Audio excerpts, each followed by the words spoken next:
하나님의 말씀입니다. 시편 3편 1절에서 3절 말씀 교독합시다. 다윗이 그의 아들 압살롬을 피할 때에 지은 시 여호와여 나의 대적이 어찌 그리 많은지요 일어나 나를 치는 자가 많으니이다. 사람이 나를 대적하여 말하기를 그는 하나님께 구원을 받지 못한다 하나이다. 다 함께요. 여호와여 주는 나의 방패시오 나의 영광이시오 나의 머리를 드시는 자이시니이다. 아멘. 다 함께 기도하겠습니다. 하나님 아버지 은혜와 사랑을 감사합니다. 복되고 거룩한 주일 하나님 앞에 나와 예배할 때에 이 시간 하나님의 말씀 듣기를 사모합니다. 우리의 귀를 열어 주옵소서. 우리의 눈을 열어주셔서 주님의 법에 기이한 것을 보게 하시고 주님의 영광을 바라볼 수 있도록 은혜 베풀어 주시옵소서. 우리 주님께서 이 시간 함께 하심으로 영과 진리로 예배할 때에 하나님을 만나는 예배가 될 수 있도록 도와주시옵소서. 하나님을 만남으로 내 자신의 죄인됨을 깨닫고 하나님 앞에 은혜를 구하며 하나님의 말씀을 따라 살아갈 수 있는 힘을 간구하는 복되고 거룩한 시간 될 수 있도록 은혜를 더하여 주시옵소서. 아버지 하나님, 우리 교회를 통하여 하나님의 나라가 이루어지는 데에 사용되게 하여 주시옵소서. 문영혼들을 주께로 인도하는 전도하는 일에 열심을 낼 때에 하나님께서 사람들을 보내주시고 하나님의 나라를 이루어갈 수 있도록 도와주시옵소서. 아버지 하나님, 특별히 세우신 위정자들에게 하나님을 경외하는 마음을 갖고 법을 세울 수 있는 은혜를 허락하여 주시옵소서. 아버지 하나님, 귀한 선교사님들 붙들어 주시고 성령으로 충만케 하시며 우리 하나님께서 선교사님들을 통하여 큰 영광 받아 주시옵소서. 이 시간 우리 주님께서 함께 하시고 은혜 주시기를 간절히 바라올 때 우리 주 예수 그리스도의 이름으로 기도하옵나이다. 아멘.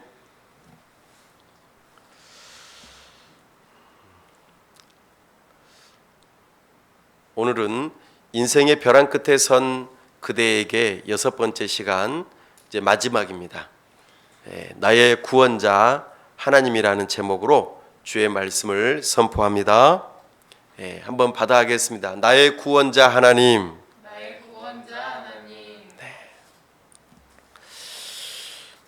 오늘 우리가 읽었던 이 시편은 다윗의 생애 중에서 가장 비극적인 그 한때를 배경으로 하고 있습니다. 왜냐하면 그의 아들 압살롬이 반역을 저질렀기 때문입니다. 다윗은 여러 명의 아내와 첩을 두었어요. 이제 저를 보시고 고개 숙이지 마시고 저를 보세요. 안 써도 돼요. 저를 보시고 꼭 이거는 놓치면 안 돼 하는 것이 있으면 나중에 한번 쓰시고 저를 보시고 집중해서 말씀을 들으실 수 있길 바랍니다. 딴 데 보지 마시고. 그 아내와 첩들을 통하여서 낳은 자녀들이 성경에 보니까 20명 이상 나와요. 또 오늘 다윗에게 쿠데타를 일으킨 그 압살롬은 마아가라는 아내에게서 낳은 아들이었어요. 그 압살롬에게는 여동생이 하나 있었죠. 그 여동생의 이름이 다말이었어요. 압살롬의 이 반역은요, 사실 다윗의 아주 불행한 가정사, 그리고 다윗의 리더십이 부재했을 때에 일어났던 일이죠. 다윗의 아내 아히노암이라는 사람이 있었어요. 그 첫째 아들 이름이 누구냐면 암논입니다. 다윗의 첫째 아들이죠. 근데 이 암논이 누구를 연모했냐면 조금 전에 그 압살롬의 여동생 다말을 연모했어요. 근데 정욕적으로 연모했습니다. 그래서 강제로 강간을 해버리고 말았습니다. 성경은 이런 일을 여과 없이 그대로 이야기해 줍니다. 이 일로 인해서 압살롬은 크게 분노하죠. 그리고 기회를 보다가 암논을 죽여버립니다. 그렇게 하고 난 다음에 아버지에게서 벌받을까 봐 두려워서 그의 외할아버지 그수랑 달메의 땅으로 도망갑니다. 망명하는 거죠. 거기서 3년을 보내요. 눈을 뜨시고 눈을 뜨세요. 묵상하지 마시고 저의 얼굴을 보시면서 설교를 들으세요. 3년 동안 그렇게 지내다가 군대 장관 요압의 중재로 압살롬이 이제 다시 되돌아옵니다. 예루살렘에 돌아왔는데 다윗이 여전히 분노가 있고 상처가 가시지 않아가지고 압살롬을 만나주지 않아요. 그것도 몇 년 동안? 2년 동안 안 만나줘요. 압살롬은 아버지이면서도 왕인 다윗에게 자기 여동생 다말을 그렇게 함부로 강간하고 범죄를 저지른 그를 엄정하게 처벌해 주기를 원했어요. 그리고 자기 여동생을 위로해 주기를 간절히 바랬죠. 그런데 다윗은 그런 리더십을 발휘하지 않았어요. 왕으로서의 자기 역할을 감당하지 않고 시간이 흘러가면서 그냥 아무 일이 없었던 것처럼 유야무야해져 버리고 말았죠. 분노가 쌓일 대로 쌓인 압살롬은 아버지에 대한 실망이 반감으로 치솟아서 급기야는 반역을 도모하게 돼버린 것입니다. 아마도 이 시기가 다윗에게 있어서는 가장 칠흑 같은 어두움의 시기였던 것 같습니다. 총명함도 결단력도 정의를 구현할 만한 그런 의지도 없는 아주 처참한 상황이었던 것이죠. 압살롬은 5년 만에 그의 아버지와 그냥 표면적으로 화해를 했어요. 한번 만나줍니다. 한번 만나줘요. 그리고는 안 만납니다. 그러니까 압살롬은 그 분노한 마음을 가지고 무려 4년 동안 철저하게 반란을 준비합니다. 자기 자신을 호위할 군인, 병거, 말, 전쟁 물자들을 은밀하게 준비하죠. 그리고 무엇보다도 중요한 게 성문 앞에서 기다리고 있다가 왕 앞에 나아가서 재판받기를 원하는 사람들의 마음을 훔쳐가지고 그들의 편을 들어주는 척 했어요. 그리고 압살롬은 다윗 왕을 속이고 헤브론으로 가서 이 계획을 이제 도모합니다. 거사를 치르게 된 것이죠.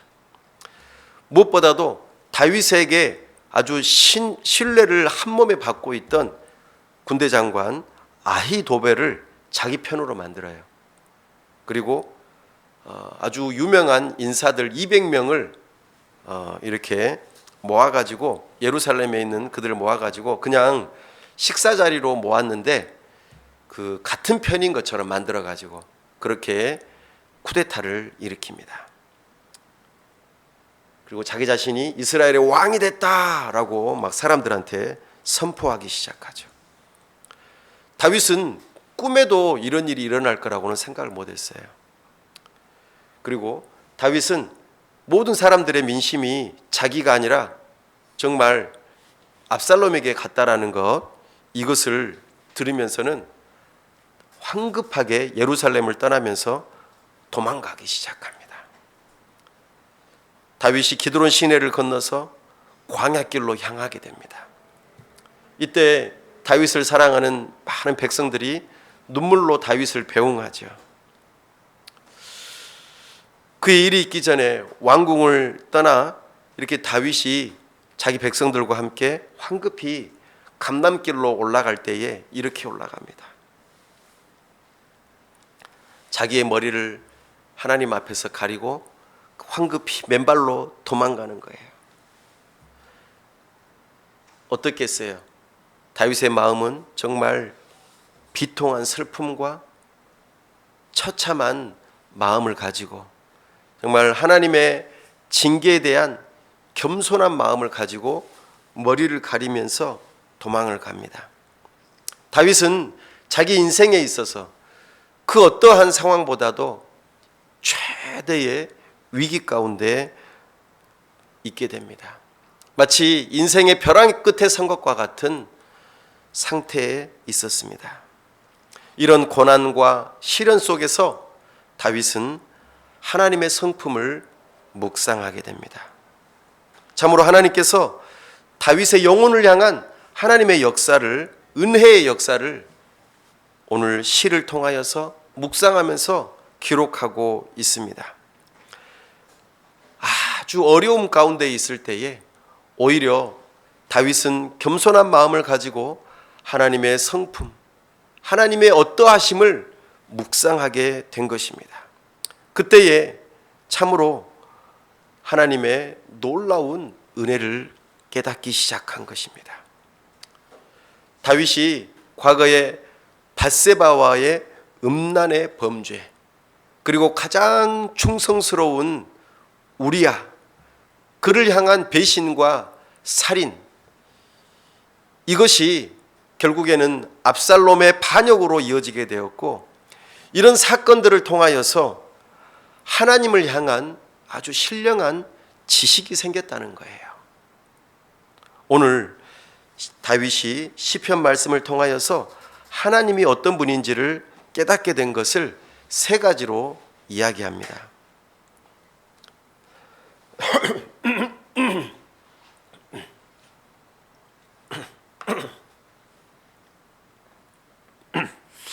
첫째로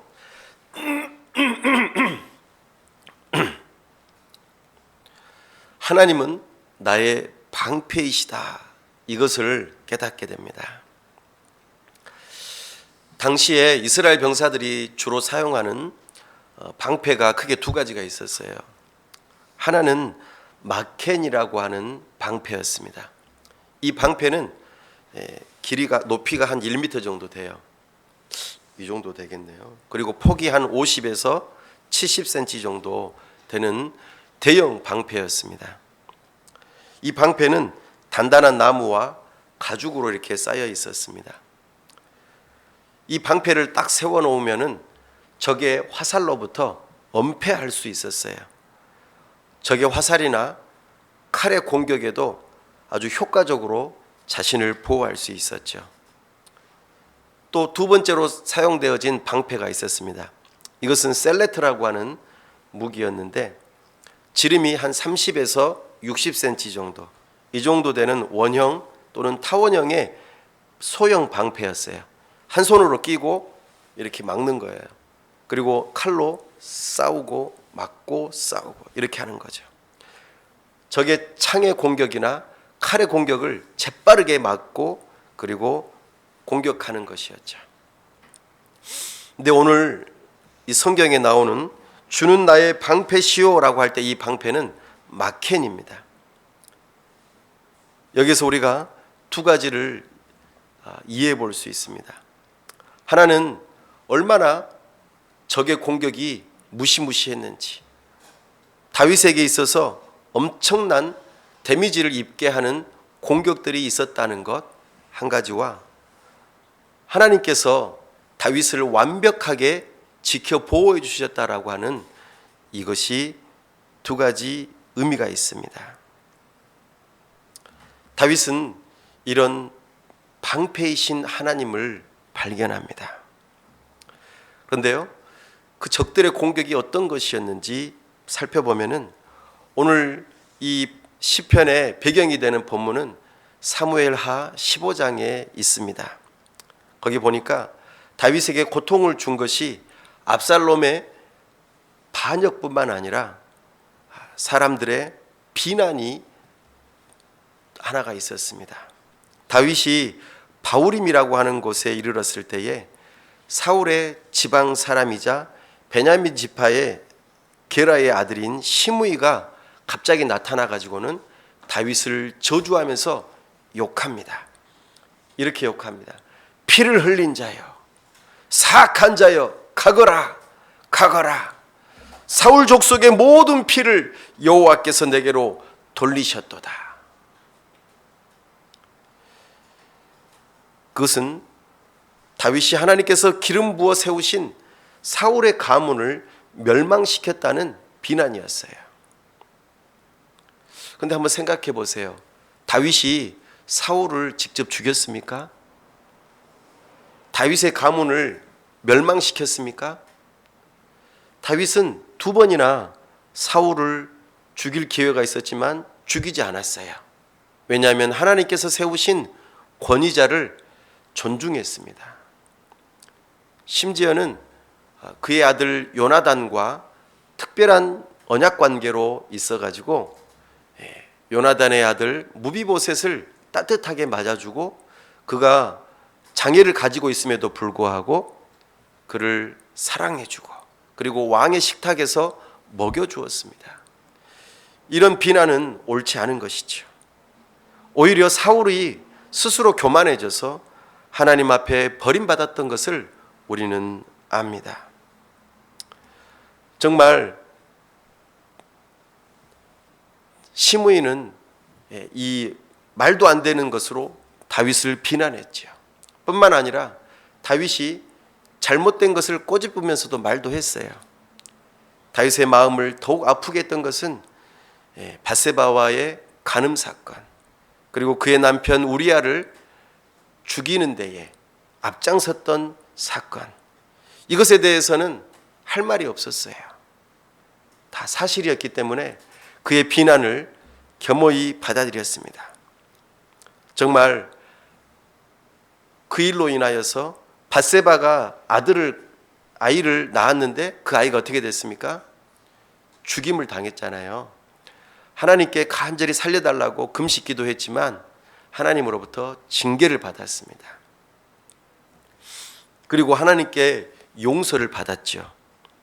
그러나 지금 큰 어려움을 겪으면서 그가 망명길에 오르고 있었기 때문에 정말 마음이 더욱 아팠을 것입니다.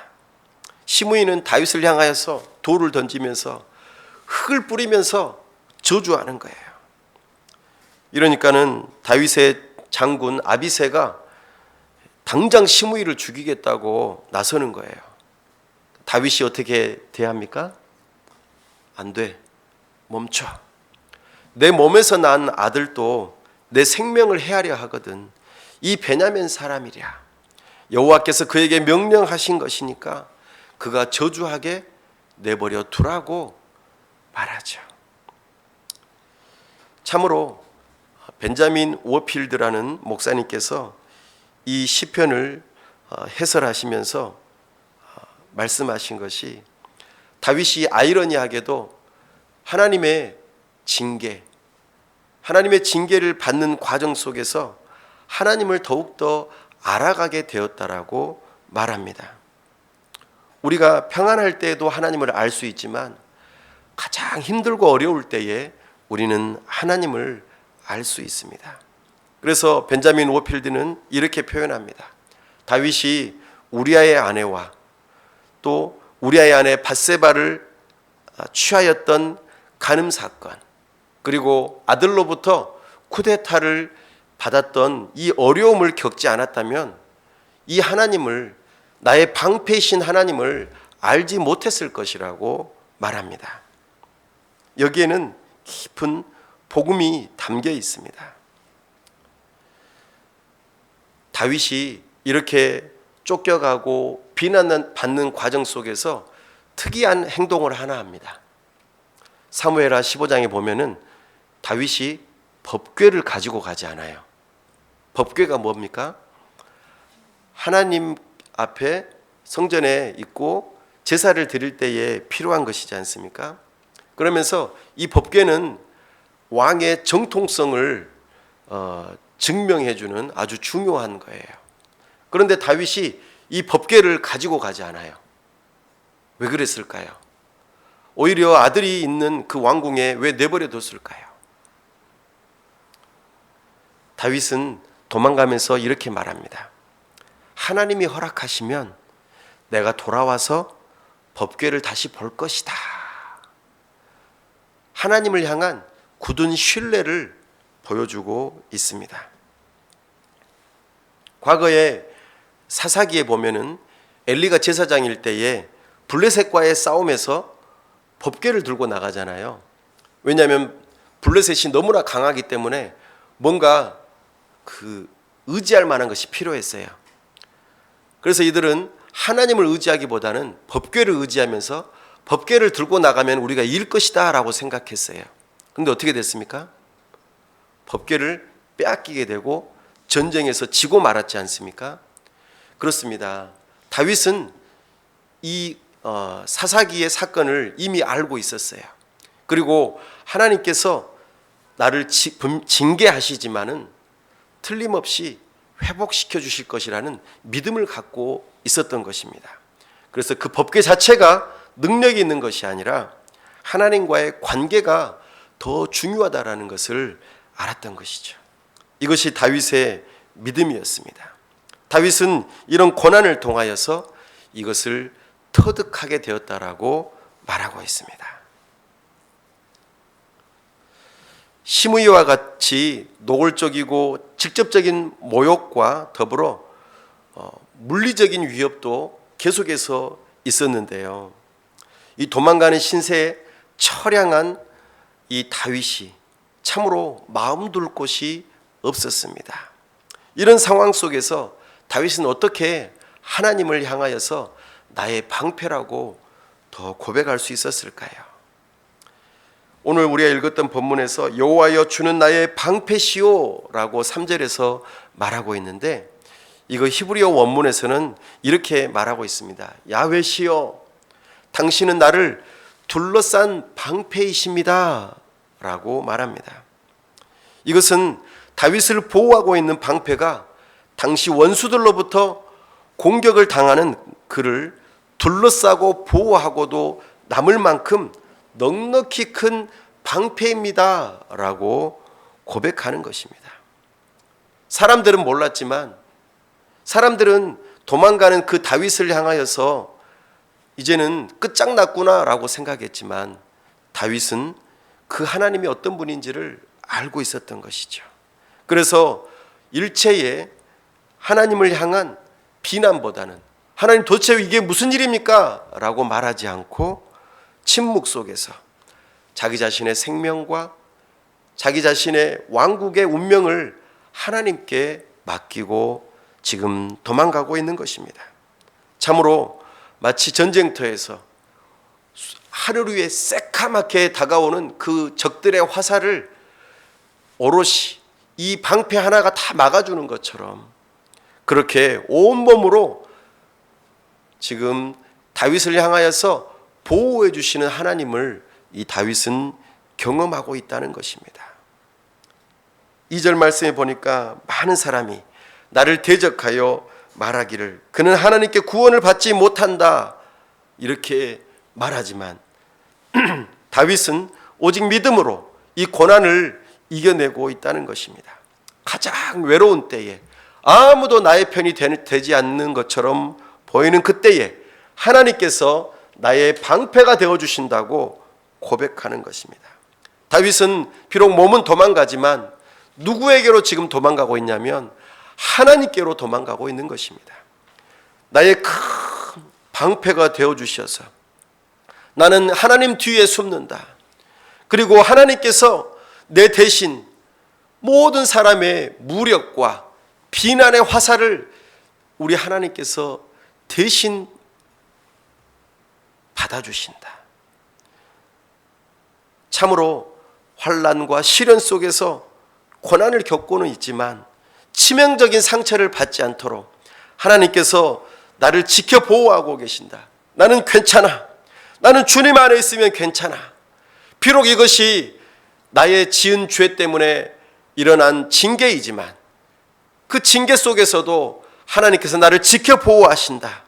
나를 대신하여 하나님께서 화살을 맞아주고 계신다. 대신 나를 위한 화살바지가 되어주신다는 이 믿음을 가지고 지금 다윗은 하나님을 향하여 고백하고 있는 것입니다. 하나님은 나의 방패가 되어주십니다. 모든 화살을 나를 대신하여 맞아주고 계십니다. 여러분들이 비난을 받는데 누군가가 대신하여 그 비난을 다 커버해 준다면 여러분들의 마음은 어떨까요? 얼마나 좋겠습니까? 너 이거 잘못했잖아. 너 저거 잘못했잖아. 이렇게 계속해서 비난하는 그 말을 들을 때에 아니야, 괜찮아. 하지 마. 너는 괜찮아. 나한테 말해. 이러면서 보호해주고 대변해준다면 우리가 얼마나 행복하고 든든하겠습니까? 사랑하는 여러분, 사람이 사람을 징계하는 것과 하나님이 신자를 징계하는 것 사이에는 큰 차이점이 있어요.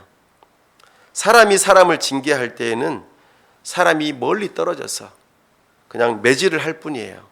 그리고 징계받는 사람은 혼자 그냥 그 고통을 감당하는 것이죠. 그러나 하나님께서 신자를 징계하실 때에는 우리가 겪는 그 고통에 하나님께서 동참하세요. 이때에는 우리보다도 하나님이 더 고통을 많이 받으세요. 우리를 향한 하나님의 완전한 사랑 때문에 그렇습니다. 어디에서 이것을 많이 느낄 수 있냐면 부모님이 자식을 향하여 징계할 때에 그렇습니다. 자식을 진정으로 사랑한다면 매를 때려야 됩니다. 매 맞는 자식도 아프긴 아프겠죠. 그러나 부모님은 그 자식보다도 마음이 더 아파요. 이것이 진정한 부모의 마음입니다. 하물며 완전하신 하나님, 우리를 온전히 사랑하신 하나님께서 당신의 사랑하는 신자들을 징계하실 때에 얼마나 마음이 아프시겠어요. 많은 세상 사람들로부터의 그 고난, 비난, 어려움을 겪게 되지만 하나님께서 오히려 방패가 되어주신다고 말씀하십니다. 온몸으로 그 비난의 화살을, 어려움의 화살들을 다 막아주신다고 말씀하십니다. 큰 방패 뒤에 마치 어린아이처럼 웅크리고 앉아 두려움에 떨 때에 우리를 안전하게 지켜주시는 분, 바로 그분이 우리의 방패가 되어주신다는 것을 다윗은 깨달은 것입니다. 그래서 존 오웬 목사님이 이 내용을 가지고 이렇게 기록했습니다. 그의 크고 끔찍한 타락에도 불구하고 다윗의 마음은 탁월하게 그리고 오로지 하나님께 고정되어 있었으며 그분을 향해 있었습니다. 성경에 언급된 모든 사람들 중 그 사람만큼 하나님을 사랑하는 사람도 없었고 또 그 사람만큼 하나님께 사랑을 받은 사람도 없었습니다. 정말 그렇습니다. 참으로 그 사람이 비록 잘못했지만 그 잘못함 가운데에서 하나님의 징계를 받았지만 그 징계 속에서 성령 하나님께서 그를 회복시키시고 참으로 진심으로 회개케 하시는 과정 속에서 참된 하나님을 발견하게 하셨다는 것입니다. 사랑하는 여러분, 우리가 죄인이기 때문에 범죄할 수 있어요. 그 범죄함으로 인하여 하나님께서는 우리를 징계하십니다. 근데 그 징계가 과거에 다윗이 그의 아들 밧세바를 통해 낳은 아들이 죽는 것으로 징계가 끝난 것처럼 보였어요. 그런데 하나님께서는 우리아와 우리아의 아내 밧세바를 취한 이 두 가지 사건으로 인하여서 훗날에 그 가정 안에서 큰 문제가 일어날 것을 미리 예견하셨죠. 그래서 그 징계가 다시 찾아오는 모습을 보게 됩니다. 그렇다면 우리는 어떻게 해야 될까요? 하나님 앞에 잘못된 것이 생각나고 그것으로 인하여 회개할 때 또다시 계속해서 회개하는 일을 겪어야 될까요? 하나님은 범죄한 우리를 향하여 분명 징계하시지만 우리를 더욱더 거룩하게 하시기 위하여 이런 징계를 더 하시고 회복의 은혜를 주신다는 것을 우리는 말씀을 통하여 깨달아야 할 것입니다. 사랑하는 여러분, 우리가 잘못하지 않는 것이 중요할 수도 있지만 잘못을 통하여서 하나님의 징계 속에서 하나님께서 어떻게 회복하시는지를 더 깨달으실 수 있기를 바랍니다. 그래서 사도 바울이 이렇게 말하지 않습니까? 죄가 있는 곳에 은혜가 더 크도다라고 말입니다. 사랑하는 여러분, 하나님은 이처럼 징계를 받는 다윗을 위해서 방패가 되어 주십니다. 그렇다면 자신의 죄를 회개하는 우리에게도 은혜를 베풀어 주시지 않겠습니까? 인생의 벼랑 끝에 선 것과 같은 그때에 정말 아무도 나를 위하지 않은 것 같고 버림받은 것 같고 하나님께로부터 버림받은 것과 같은 그때에 하나님은 나의 방패가 되십니다 라는 이 성품을 생각하시면서 그분의 뒤에 숨고자 하는 믿음이 우리에게는 필요한 것입니다. 그때에 하나님께서는 나를 대신하여 나를 위하여 모든 비난의 화살과 모든 위험으로부터 우리를 지켜 보호해 주실 것입니다. 마치 생명싸개 안에서 보호하시는 그 부모님처럼 우리를 보호하실 것입니다. 그러므로 우리는 믿음으로 이 시련의 때를 견디고 우리의 방패 되시는 주님을 깊게 만나는 계기로 삼으셔야 할 것입니다. 다윗은 이렇게 고난을 통하여 하나님의 징계를 통하여 하나님은 나의 방패이십니다 라고 고백할 뿐만 아니라 두 번째로 3절 말씀해 보니까 하나님은 나의 영광이십니다 라고 고백하고 있습니다. 하나님은 나의 영광이시다. 압살롬의 반역은 그의 생애에 있어서 가장 커다란 시련이고 고통이었을 것입니다. 아들이 아버지에게 대들 뿐만 아니라 죽이려고 한다고 생각해 보십시오. 얼마나 큰 일입니까? 압살롬이 아비의 목숨을 노렸지만 다윗은 그의 아들 압살롬을 미워할 수 없었어요. 정말 황급히 떠나가며 도망가는 그의 삶 가운데 가장 수치스러운 순간들이 계속해서 이어지고 있습니다.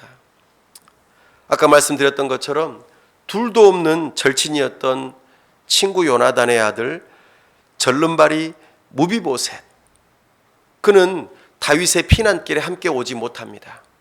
왜 그랬습니까? 무비보셋의 종이었던 시바가 무비보셋이 못 오도록 막았어요. 그리고 다윗이 도피할 때에 먹을 것과 마실 것을 막 실어 가지고 와가지고는 다윗을 환대했어요. 그러면서 이렇게 거짓말합니다. 무비보셋이 다윗을 따라 나서서 도망하지 않았던 가장 중요한 이유는 바로 그가 살아남아 가지고 이스라엘 나라를 차지하기 위해서입니다 라고 거짓말했어요. 다윗은 황급히 도망가는 이 과정 속에서 내가 그렇게 선대하였던 요나단의 아들 무비보셋이 너마저 나를 배신하다니, 이런 마음을 갖게 된 것이죠. 그래서 다윗은 확인도 해보지도 않고 어리석게 이렇게 말합니다. 시바야, 무비보셋에게 준 그 모든 재산을 다 너에게 주겠다. 아주 성급한 판단이었죠. 나중에 알고 보니까 이것 또한 거짓말이라는 것을 알게 된 것이죠. 정말 배신을 거듭당하면서 자신의 결정이 정말 후회스럽게 될 만한 이런 일들이 일어나고 말았던 것입니다. 참으로 그렇게 총명하고 용맹했던 다윗이 수치에 수치를 거듭해 가고 있는 이 도망하는 모습을 보게 됩니다. 어디 그뿐입니까? 자기가 가장 아꼈던 참모 아히도벨 장군, 그가 변심하고 배신자가 될 뿐만 아니라 자기의 주군이었던 다윗을 죽이고자 하지 않습니까? 다윗은 아히도벨을 선하게 대했는데 아히도벨은 다윗을 향하여 그 선을 악으로 갚았어요. 나는 선하게 대했는데 그가 나에게 악으로 갚다니. 그래서 다윗은 시편 41편 9절 말씀에 이렇게 탄식하며 노래하였습니다. 내가 신뢰하여 떡을 먹었던 나의 가장 가까운 친구도 나를 대적하여 그의 발꿈치를 들었나이다. 사실 이 시편의 노래는 우리 예수님께서 노래하신 노래입니다. 가장 가까운 제자 가룟 유다에게서 배신받아 그렇게 팔리고 십자가에 달려 죽으셨던 것이죠. 다윗을 대적한 아히도벨의 사악한 행동은 거기에서 끝나지 않았습니다. 압살롬을 설득하죠. 그리고 백주 대낮에, 그것도 백성들이 보는 앞에서 다윗의 후궁들과 동침하는 일을 하게 합니다. 왜 그랬을까요? 생각해 보세요. 다윗의 어머니격에 해당되는 10명의 그 후궁들과 압살롬이 그렇게 백주 대낮에 그렇게 동침하게 만들어버렸다는 것은 무엇을 의미합니까? 다윗이 들었을 때 어떤 생각이 들겠어요? 수치스럽죠. 그리고 얼마나 왕으로서의 권위가 땅에 떨어지겠습니까? 결국에는 아버지하고 아들하고 철천지 원수가 되도록 만들게 하는 전략이 이 아히도벨에게 있었던 거예요. 정말 나쁜 사람입니다. 아히도벨의 악행은 여기에서 멈춰지지 않습니다. 한 걸음 더 나아가서 지금 당장 추격해서 죽여야 된다고 말합니다. 사랑하는 여러분, 다윗은 이처럼 수치스러웠어요. 그래서 머리를 가리고 하나님 앞에서 도망가는 것이었습니다. 다윗은 시므이와 같은 자들의 공개적인 저주와 모욕, 시바와 같은 그 교활한 기회주의자들의 배신, 가장 가까운 친구와 같았던 장군 아히도벨의 배신, 그리고 자신이 사랑했던 후궁들이 자신이 몸으로 낳은 아들과의 그 백주 대낮에 강간당하는 소식을 들었을 때에 자기 자신의 권위, 자기 자신의 아버지됨, 자기 자신의 그 모든 영광이 땅바닥에 곤두박질 쳐 수치를 느끼지 않았겠습니까? 이게 도대체 무엇인가? 내가 이래도 살아도 되는 것인가? 다윗은 정말 그 수치스러운 모습을 바라보면서 차라리 죽는 것이 훨씬 낫겠다라고 아마 생각했을지 모르겠습니다. 그러나 다윗은 이렇게 고백하지 않습니까? 여호와는 나의 영광이십니다. 나는 수치스러워서 내 영광이 땅바닥에 떨어졌는데, 다윗은 하나님을 향한 믿음을 굳건히 가지고 있습니다. 하나님 앞에서 자기 자신의 불순종과 죄를 철저히 회개하며 거듭되는 고난 속에서 다윗은 더욱더 겸손해집니다. 하나님의 뜻 가운데에 이 일이 일어난 거야. 하나님의 섭리 가운데 이 일이 일어난 거야. 내가 잘못한 것에 대해서 하나님께서는 벌하시지만 나를 회복시키시기 위함임을 나는 알고 있어. 가장 비참하고 수치스럽고 고독한 일이지만 하나님은 나의 영광이 되시된다. 사랑하는 여러분, 영광이라는 단어가 무슨 뜻이었습니까? 카보드, 무겁다라는 뜻이었잖아요. 무거움, 소유, 위엄, 영광스러운 권위, 커다란 빛, 이런 것들이 영광이 있지 않습니까? 방금 여호와는 나의 영광이시오 라고 하는 이 표현이 무슨 말이냐면 여호와께서 나를 존귀케 하시는 분이십니다 라는 뜻이에요. 지금 땅바닥에 떨어진 나의 영광을 회복시키시고 나를 다시 존귀하게 하시는 분이라고 고백하고 있는 거예요. 하나님은 우리를 이유 없이 수치스럽게 하시는 분이 아닙니다.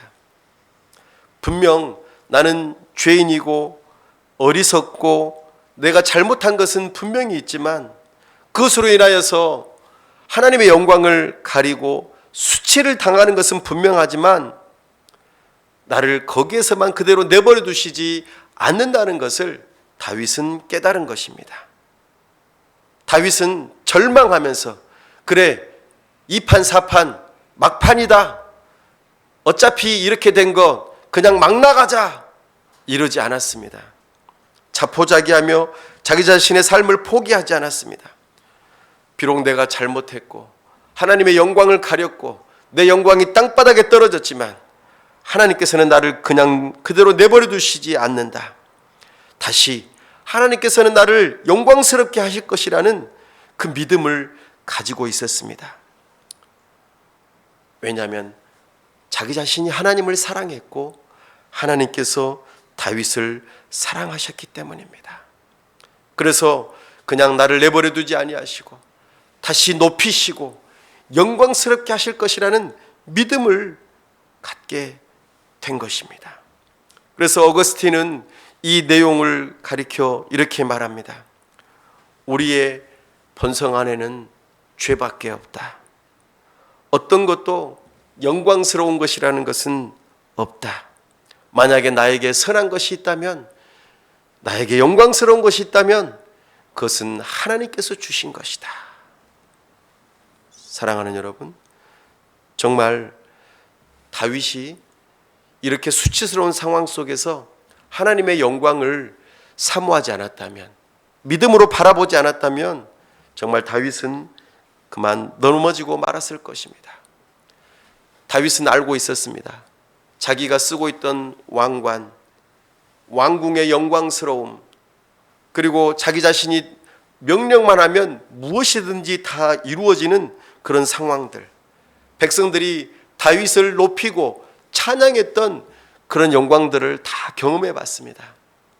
그러나 이렇게 땅바닥에 떨어진 자기 자신의 수치스러움을 경험하면서 그렇지, 그 영광스러웠던 것은 원래 내 것이 아니었어, 하나님께서 나에게 주신 것이야 라고 깨달은 것입니다. 그러므로 자기 자신에게 있었던 그 영광을 다 잃어버릴 때에 진짜 영광스러움은 하나님께로부터 온다는 것을 깨달은 것이죠. 사랑하는 여러분, 여러분들이 가지고 있는 영광, 내가 그래도 괜찮은 사람이야, 나 선한 사람이야, 나 이 정도는 괜찮아 라고 생각했던 그런 것들이 사실은 내 것이 아닙니다. 하나님께서 주신 것입니다. 그것을 언제 알 수 있다고요? 내가 밑바닥에, 저 밑바닥에 기어봐야만이 알 수 있다는 것입니다. 사랑하는 여러분, 하나님께서는 다윗을 그렇게 도망자 신세로 영원토록 남겨두지 않으셨습니다. 하나님께서 그를 경외하는 다윗을 다시 회복시키시는 모습을 그 다음 이어서 보여주십니다. 어떻게 됩니까? 놀라운 계략을 통하여서 참으로 다윗을 향한 그 반란이 평정되어지고 왕권이 회복되어집니다. 무슨 소식과 함께 이것이 들려집니까? 압살롬의 사망 소식과 함께 들려집니다. 다윗은 그의 아들 압살롬이 죽은 것으로 인하여 대성통곡합니다. 비록 나를 향하여 반란을 일으켰지만 내 아들 압살롬아, 내 아들 압살롬아, 차라리 내가 죽었어야 되는데, 이렇게 큰 소리로 외치며 통곡하였습니다. 근데 이때 요압이 찾아오죠. 그리고 다윗에게 아주 따끔하게 충고합니다. 뭐라고 말했습니까? 압살롬을 잃은 것으로 인하여 슬퍼하고만 있을 때가 아니다. 계속 그렇게 있으면 백성들이 당신을 향하여서 이제 등 돌릴 것이다. 이렇게 말해줍니다. 이때 다윗은 정신을 차려요. 지금 이 말은 무슨 말이에요? 압살롬은 당신의 아들이기도 했지만 온 이스라엘을 향하여서 원수였다. 이거를 생각나게 한 거예요. 만약에 이것을 직시하지 않으면은 백성들의 마음까지도 당신은 잃어버리게 될 것이다 라고 경고한 것이죠. 정말 훌륭한 참모인 것 같아요. 이런 사람을 만난다는 것은 그 사람에게는 복이죠. 이렇게 이스라엘 백성들은 다시 모이고 다윗의 왕권이 회복됩니다. 참으로 놀라운 일이죠. 하나님께서는 다윗의 영광을 다시 회복시켜 주시는 모습을 보여주고 있습니다. 이때에 다윗을 저주하였던 시므이가 찾아와서 용서를 구합니다. 제발 우리를 용서해 주세요. 베냐민 지파의 1000명과 함께 나와서 시므이가 벌벌벌 떱니다. 바로 이것이 하나님께서 다윗의 영광을 회복시켜 주시는 사건입니다. 자기가 잘못했다는 거죠. 그러므로 우리의 죄와 허물로 잠시 수치를 당하고 있다고 할지라도 그것이 끝이 아니라는 것을 우리는 깨달으셔야 합니다. 원수는 그렇게 주장할 수 있어요. 너는 끝장났어. 하나님으로부터 너는 버림받았어. 그러나 그때에 하나님께서 우리의 영광을 다시 회복시켜 주신다는 것을 믿어야 합니다. 그러므로 우리는 낙심하지 말고 나의 죄로 인하여서 수치스럽고 정말 고개를 들기 어렵고 다시는 살기 힘들 그런 상황 같을 때가 찾아올지라도 낙심하지 마시고 스스로의 삶을 버리지 마시고 하나님께서는 나의 영광을 회복시켜 주실 거야. 이 믿음을 가지실 수 있기를 바랍니다.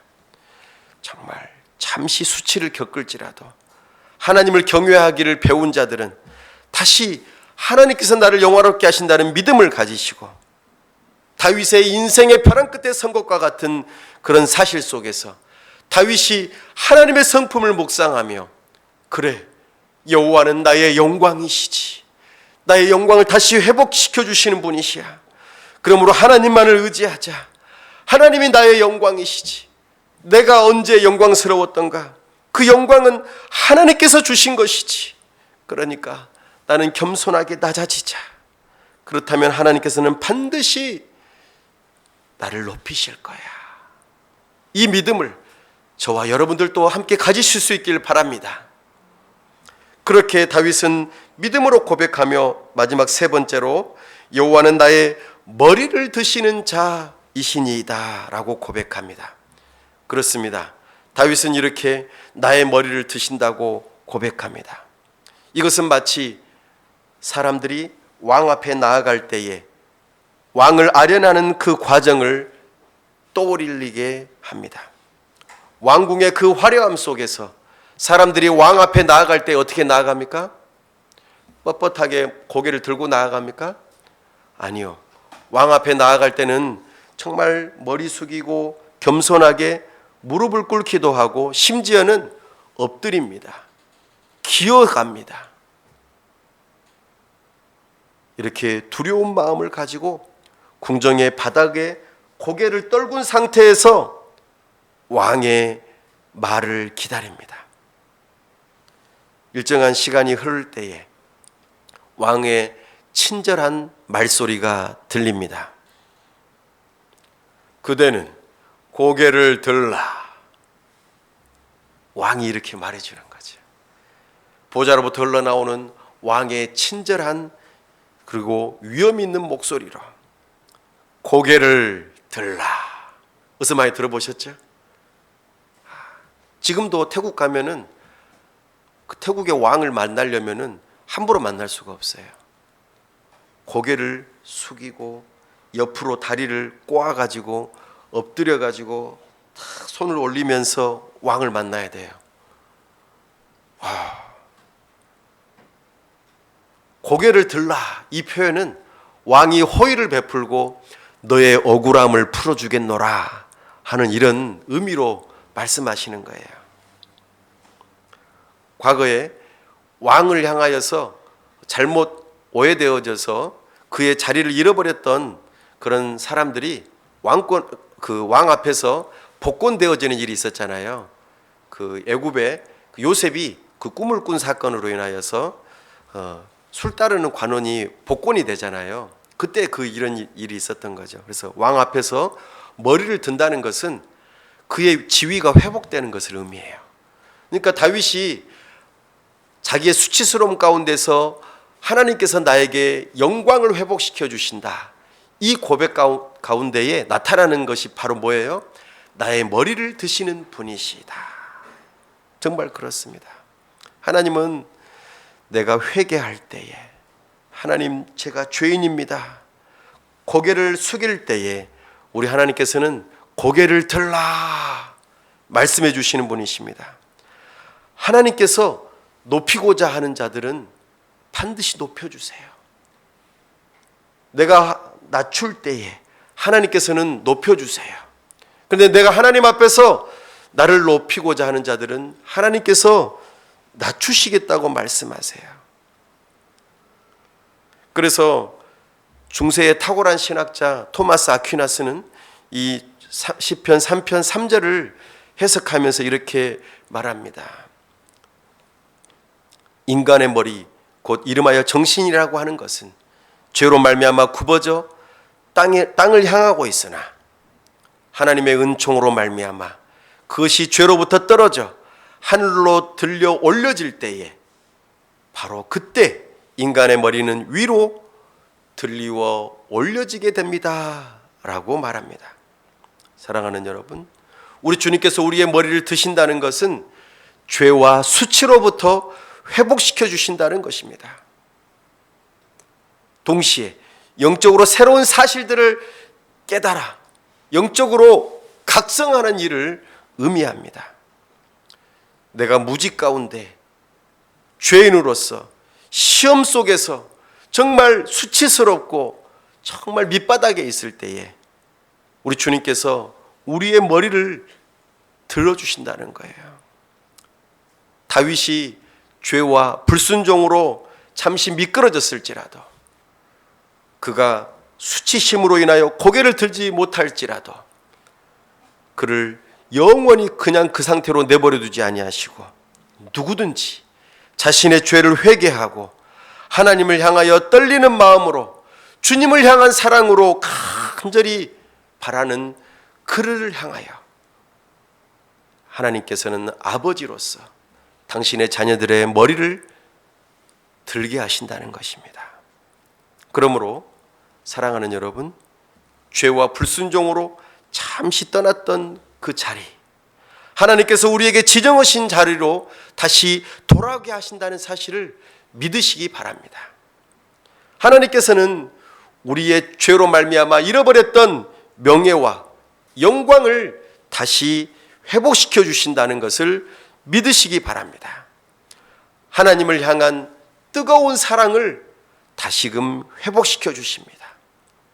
그분은 우리의 아버지가 되셔서 고개를 들라 소망을 다시 갖도록 해주십니다. 말씀을 맺습니다. 다윗은 인생의 벼랑 끝에 선 것과 같은 상황에서 대적들에게 둘러 에워싸 있었습니다. 그들은 비난과 무력으로 화살을 쏘며 공격하고 그를 죽이려고 하였습니다. 사람들이 말하기를 그는 하나님께로부터 버림받아 구원을 받지 못할 거라고 말했습니다. 그러나 인생의 벼랑 끝에 서서 당신을 애처롭게 부르시는 다윗을 다시 만나주시는 그 하나님을 바라보며 다윗은 고백합니다. 하나님은 나의 방패가 되십니다. 하나님은 다시금 이 땅바닥에 떨어진 이 수치스러운 나의 상황을 다시 회복시켜 주시며 하나님의 영광으로 가득 채워 주십니다. 다시 나를 왕의 자리로 돌아오게 하시며 참으로 나의 머리를 들게 하십니다. 모든 회개하는 자들에게 긍휼을 베푸시는 그 하나님, 나에게 은혜를 베푸시는 그 하나님, 하나님의 은혜의 보좌 앞에 담대히 나아갈 수 있도록 하나님께서 은혜를 주신다고 오늘 말씀하십니다. 그러므로 하나님 앞에 범죄하지 않는 것이 중요하지만 혹시 범죄하여 회개하며 하나님께 회복의 은혜를 간구하는 그 과정 속에 계심으로 인생의 벼랑 끝에 선 것과 같은 여러분들의 영혼, 여러분들의 상황일지라도 하나님을 간절히 찾을 때에 하나님께서는 다윗처럼 여러분들을 회복시켜 주실 것입니다. 여러분들을 다시 하나님 앞에 살게 하시며 영광스럽게 하시고 고개를 들게 하실 것입니다.